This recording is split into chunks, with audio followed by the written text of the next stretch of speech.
Hello বন্ধুরা, মৌসুমীদের রান্নাঘর daily ব্লগে সবাইকে স্বাগত জানাই। আজ সকালে জলখাবার পাউরুটি, মাখন আর ডিম সেদ্ধ আর কাটালি করা। ব্লগটা দেখে যাবো।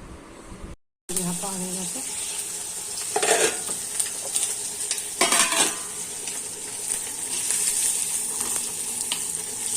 ভাজা করে তুললাম। আলু ভাতে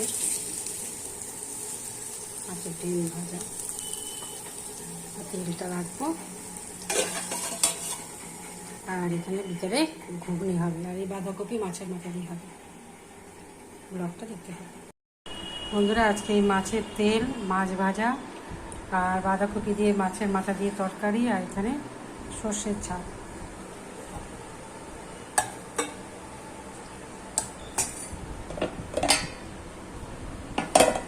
ব্লগটা দেখতে থাকুন।